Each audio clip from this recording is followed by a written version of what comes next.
शरणम शरणम गच्छामि। आज 9 दिसंबर 2024 का ये पहला वीडियो अपने ऑफिस से बना रहा हूँ। कल नहीं बना पाया क्योंकि कल बीच में बहुत खांसी हो रही थी, तो मान लिए 2-4 मिनट का वीडियो बना, फिर खांसी हो गई ज़्यादा, तो अच्छा नहीं लगता है। आज भी पूर्णतः तो स्वस्थ नहीं हूँ, लेकिन स्वस्थ होने के रास्ते पे हूँ।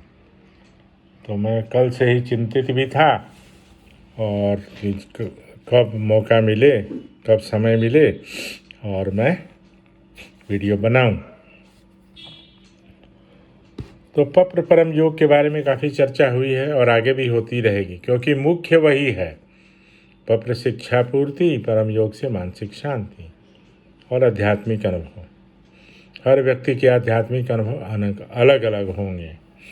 आज मैं बोकारो के एक महिला की कहानी सुनाना चाहता हूँ। तो क्या है कि ईर्ष्या एक बहुत बड़ी चीज़ होती है। ईर्ष्या जो है वो बहुत बड़ी चीज़ होती है। जब परम जी के संपर्क में मैं आया और ये तय हुआ कि अब इनकम टैक्स का रिटर्न फाइल होगा और उसके बाद उसके इंटरेस्ट से जो पैसा जमा होगा उस पर टैक्स दिया जाएगा, और कई ध्यान केंद्र, परम ध्यान केंद्र, नॉट परम धाम, परम ध्यान केंद्र खोले जाएंगे प्रायः हर 25 किलोमीटर पर। ये परम जी का सपना था और इसी योजना के अंतर्गत हम लोगों ने काम शुरू किया। तो जब से ये हो गया कि अब ये होना है, तो परम जी प्रायः बोकारो में ही ज़्यादा रहने लगे और 12 साल के अवधि में परम जी करीब 9 वर्षों तक बोकारो में ही रहे। मतलब जैसे 6 महीना रहे, फिर कहीं गए 10 दिन 15 दिन के लिए, फिर आ गए, ऐसे करके। तो बाकी के 3 साल में और कई जगह गए और 9 साल रहे बोकारो में। अब लोगों को ये लगता था कि परम जी राधा रमन जी को बहुत मानते हैं, तो इनकी बात मानते हैं, इनको ज़्यादा कुछ सिखाते हैं, लेकिन ऐसी बात तो बिल्कुल नहीं थी। मैं जानता हूँ परम जी की विद्या सूरज के समान, पहले भी बोल चुका हूँ। सूरज की रोशनी, सूरज का प्रकाश की तरह है, जो हर जगह समान रूप से पड़ती है, हर जगह समान रूप से पड़ती है। लेकिन परम जी का कहना था कि अगर सूरज के प्रकाश का लाभ लेना हो तो छाता ओढ़ के नहीं ले सकते, छत के नीचे नहीं ले सकते, उसके लिए आपको बाहर आना पड़ेगा। तो ये एक उदाहरण था। ये छाता और छत क्या है कि ये मन की बात है।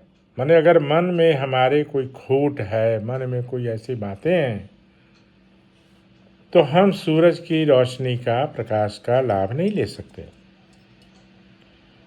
लेकिन सूरज अपना काम करते रहता है। सूरज सुबह में उगता है, शाम को डूब जाता है, और वो व्यक्ति की क्षमता, व्यक्ति की औकात, व्यक्ति की जाति, व्यक्ति का धर्म सोचकर वो नहीं होता कि ये अच्छा पर्टिकुलर इस जाति का है, चलो इसके ऊपर प्रकाश ज़्यादा डालूं। नहीं, सूरज ऐसा नहीं करते। अब कुछ लोगों को होती थी कि राधा रमन जी से ही परम जी पहनने का कपड़ा लाने का काम मेरा था। परम जी का एक पर्टिकुलर साबुन था, आपको नाम बता देता हूँ, आप लोग भी यूज़ करिएगा। निक्को, NECO, निक्को।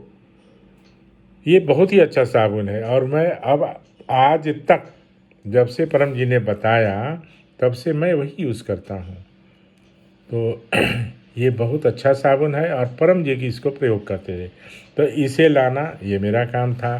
परम जी का जो 2 मीटर का कपड़ा पहनते थे वो लाना मेरा काम था। एक महिला को, अभी यहाँ नाम लेना ठीक नहीं है,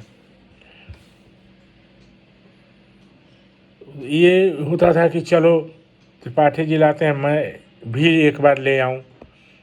तो उन्होंने क्या किया कि परम जी से पूछे बिना, परम जी से पूछे बिना वो कपड़ा उसी तरह का जो भगवा होता है, भगवा रंग का, लेकिन उसकी क्वालिटी क्या थी, कॉटन था, मिक्स था, क्योंकि परम जी तो बिल्कुल शुद्ध सूती कपड़ा पहनते थे और वो उसकी जिम्मेवारी मेरी थी।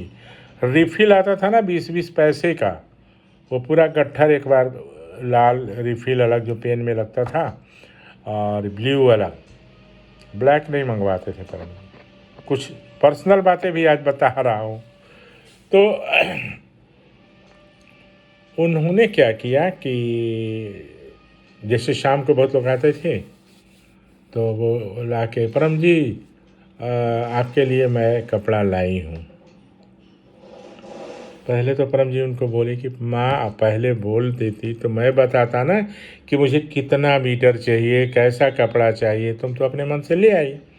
उनको था कि राधा रमन जी माने आर त्रिपाठी लाते हैं तो मैं क्यों नहीं लाऊंगी, और मेरा लाया हुआ परम जी क्यों नहीं पहनेंगे। तो अब घटना आगे की सुनिए, हंसने वाली घटना है। तो परम जी क्या करते थे कि कुछ ऐसा करते थे कि आगे से वो व्यक्ति वैसा कोई काम ना करे।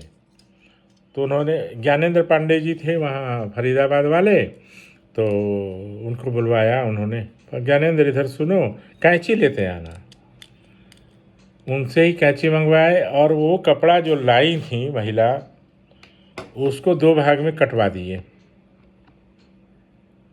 अजीब बात बोल रहा हूँ लेकिन ये सच है। और बोले कि देखो इस दोनों का बाल्टी, परम जी का जो बाल्टी होता था ना, तो बाल्टी पर भी कवर लगाते थे कपड़े का। बोला कि दोनों बाल्टी पे इसका कवर लगा देना। अब तो सबको अवाक रह गया। वो तो लाई थी कि पहनने के हिसाब से, परम ले जा रहे हैं तो परम जी पहनेंगे। खैर बाद में वो महिला, पत्र के 11 वाक्य होते हैं तो उन्होंने एक वाक्य अपने तरफ से जोड़ा। मैंने ये बात बताई परम जी को बाद में। 12वां वाक्य क्या था, सब कुछ हो गया, परमं शरणं गच्छामि, हंसं शरणं गच्छामि, अद्वैतं शरणं गच्छामि, आनंदं शरणं गच्छामि, चरणं शरणं गच्छामि। हे परम जी मुझ पर कृपा करो। सिर झुकाकर परम जी को नमस्कार करो। मेरे व्यापार की आय बढ़ाओ। इच्छा पूर्ण होते ही पकड़ में 1 रुपया परम जी को दूंगा। इच्छा पूर्ण होते ही पकड़ में एक नए व्यक्ति को किसी भी माध्यम से पितृवय सिखाऊंगा। 11 वाक्य हो गया। अब 12वां वाक्य क्या है तो सुनिए। वो उनका बनाया हुआ था जो अपने शिष्य मंडली में वो सिखाती थी। वो क्या था, पत्र सिखाने वाले को, ये 12वां वाक्य, पत्र सिखाने वाले को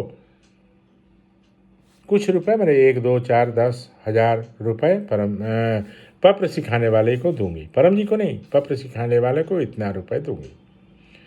मुझे जब ज्ञात हुआ, क्योंकि उस मंडली में सब तो बोकारो में मुझे जानते ही थे, तो मैंने परम जी को बोला, बोले कि छोड़ो, उसका यही दिमाग है, रहने दो, उससे कुछ थोड़े ना इच्छा पूरी होने वाली है। तो ये अभी दिमाग में, मेरे मन में ये बात आई तो आप लोग को बता दिया। और परम जी बराबर कहते रहे कि जो भी कुछ हो मेरे से पूछ लिया करो, क्या करना है क्या नहीं करना है। और परम जी जब तक उसके मन से ये सारी बातें निकाल नहीं देते थे तब तक वो शांत बैठते भी नहीं थे। तो थोड़ा लंबा हो गया वीडियो, ये कल नहीं बना पाया, जिसका मुझे बहुत ये भी है, दुख भी है, लेकिन एनीवेज कोई बात नहीं है। तो मैं आपसे विदा लेता हूँ। चरणम शरणम गच्छामि।